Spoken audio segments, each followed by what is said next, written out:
Hi guys, and welcome back to I Speak English. In today's lesson, we're going to be taking a look at inverted conditionals, specifically for the Cambridge C1 exam. So if you are taking the C1 exam, stay here with me, and I'm going to be showing you an essential grammar point that you need to use in your exam. So you need to show this to the examiner, and if you do, you'll get a big tick on your exam sheet. Specifically, if you can do this in writing, it might pop up in keyword transformation as well. If you're not taking the C1 exam, stay here with me anyway. This might be useful for you. But before we take a look, do make sure that you are subscribed and you hit the bell so that you can get a notification from me every time I upload a new video. New videos go out every Saturday for your long lessons, and I upload shorts every single day as well. So click the bell there and make sure you're subscribed, and we're going to get started.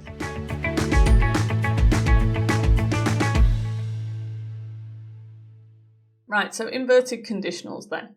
So why are they important, first of all? Why do you need to know this for the Cambridge C1 exam? These are going to appear in use of English in your keyword transformation. You might get one there. And they're really useful for writing as well, specifically formal writing. So you can use these in essays, in your report, your proposal, your formal letter. If you can get an inverted conditional in your writing, you'll get really high marks for grammar. Okay, so they're really useful, and they just kind of help to add a bit of variety to your writing instead of everything kind of looking the same and using similar structures all the time. So they do really help kind of variety-wise. And in your writing, your marking criteria is not only your accuracy of grammar, but your variety of grammar as well. So this is going to help with your grammar mark, basically, or your language mark. Okay, so first of all, we're going to go through each conditional, first, second, third, and I'll show you how to invert each of these conditionals. So we'll take a look at first conditional, first of all. So you should know, given that you're advanced level, that first conditional we use for present or future possibility. And to invert it, we use should, a subject, and then bare infinitive, okay? So this is an example of a kind of normal conditional. So if you need any assistance, please let me know. In order to invert that, we just replace if with should. So should you need any assistance, please let me know. Okay, so first conditional is pretty simple, right? So all you have to do is replace if with should. And that just makes it more formal, and it makes it more polite as well. Okay, should you need any assistance, please let me know. Very formal, very polite, very useful for writing. Okay, so that's how we do a first conditional, pretty simple. Second conditional. So again, you should already know this is for hypothetical future or unreal future. In order to invert it, we just use were, a subject, to, and a bare infinitive. So for example, our normal sentence, if I won the lottery, I would buy a car. That's your second conditional sentence, past simple and would with an infinitive. You should know that already if you're advanced level. Okay, so that's your kind of normal second conditional sentence. Now we've got kind of two steps to invert this conditional. First of all, we need to use were to, and then the infinitive of your main verb. Okay, so our main verb is won or win. So that now needs to go in infinitive. Okay, so we put were after I, if I were to, and then your infinitive of win. That's our first step. And then our second step, we need to invert were and I. So we take away if, and then invert were and I. Were I to win the lottery, I would buy a car. Okay, so this just sounds, again, a bit more formal, a bit more kind of polite as well. Okay, so were I to win the lottery, I would buy a car. So we've inverted the auxiliary and the subject, and we take away if. All right, so if I won the lottery, I would buy a car. If I were to win the lottery, I would buy a car. Were I to win the lottery, I would buy a car. Okay, it's our second conditional. If you're not sure kind of how you would use this in the exam, I'm going to show you some examples in an essay and a report and everything in a bit when we've finished looking at the grammar.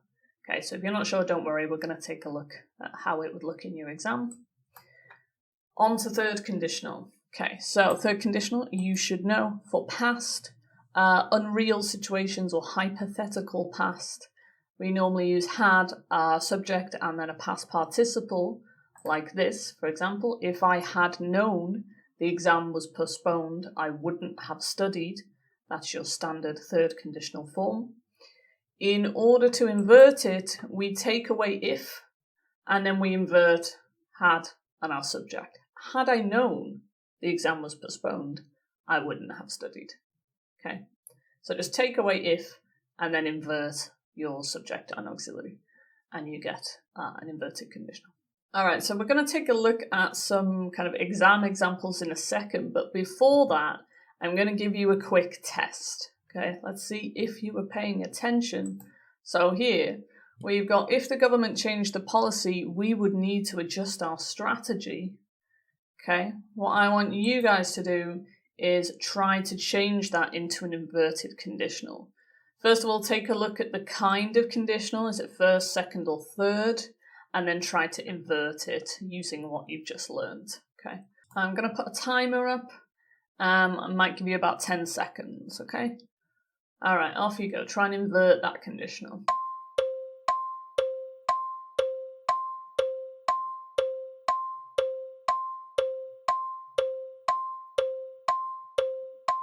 All right, time's up. So what do you reckon?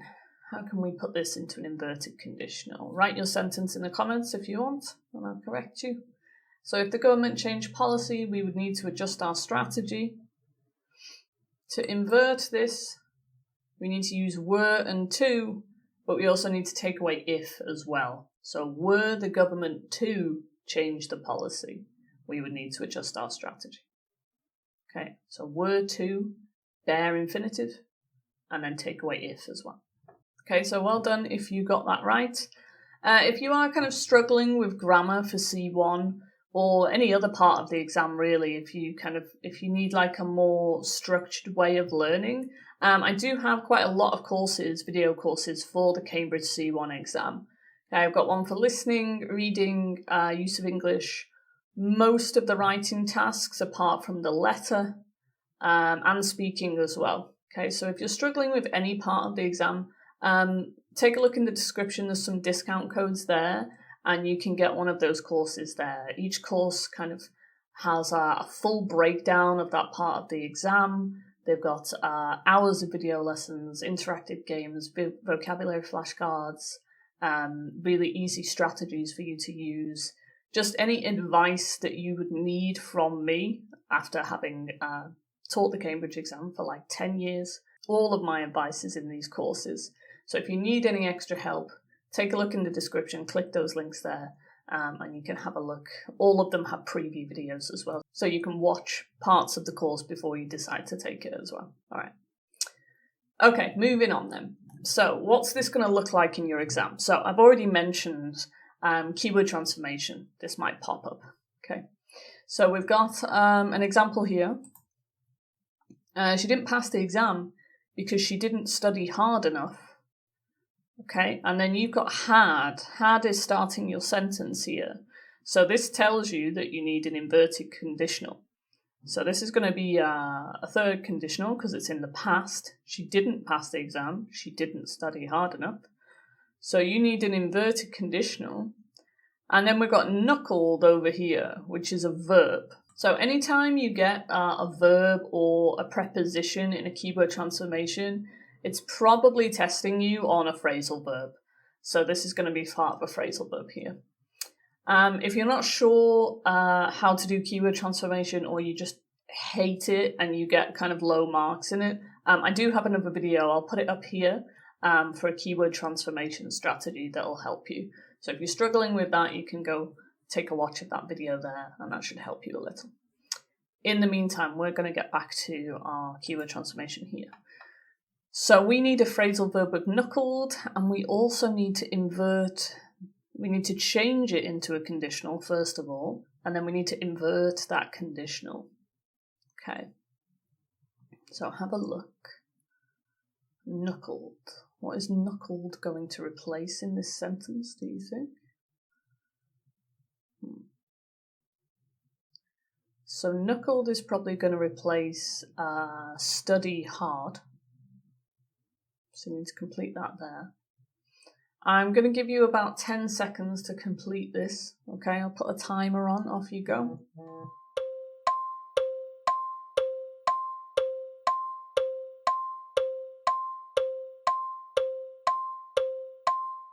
Alright, what do you reckon? What did you get? Did you manage it? Knuckled? So the phrasal verb for study hard or work hard, you could say knuckled down. That's your phrasal verb for study or work hard. And then you needed to invert that conditional. So it would be, had she knuckled down? That would be your inverted conditional. She would have passed the exam. Okay, had she knuckled down? Same as if she had knuckled down. Had she knuckled down? All right, so that's keyword transformation. On to writing. What's it going to look like in your writing? So I said before, you can use this for formal writing. So you can use it in your essay. Might be good for talking about consequences or results of something. A formal letter, it's great for complaints. If you can use this, if you get a letter of complaint, this would be a great one to use for your formal letter. Proposals and reports, really good for giving recommendations, okay? Especially in your last paragraph. It's a really good idea. For example, I'll show you a few sentences now. So let's say you're writing an essay and you need to give a consequence of something, or you're giving an example for something. You could say should the Earth's temperature continue to rise, the consequences could be catastrophic. If you have an essay about environmental problems or something, you could use that. So should this happen, this would happen. So if you keep that phrase in mind, you can try to use it to give a consequence of something. Okay. Your formal letter, as I said, complaints. Had you communicated this issue sooner, we might have avoided these complications. So remember, third conditional we use for criticism. So if you're criticizing or complaining, definitely use third conditional, just invert it, and you'll get higher marks for grammar. Okay. All right, that's your formal letter. You can also for more information, if you're either requesting information or you're saying to someone else if they want more information from you, you could put, should you require any further information, please don't hesitate to contact me. Super formal, okay? Should you require any further information? Again, keep that phrase in mind, kind of bank that in your brain, and you can use that in your formal letter. Okay. And report and proposal, so to give recommendations. Were we to allocate additional funds to marketing, the campaign's reach would undoubtedly expand. Okay, instead of saying if we allocated, were we to allocate? Or were you to allocate? Okay. So again, we take away if, and we use were, to, and bare infinitive.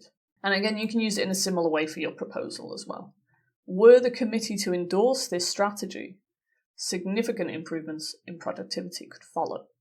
So you're trying to convince somebody to take your course of action.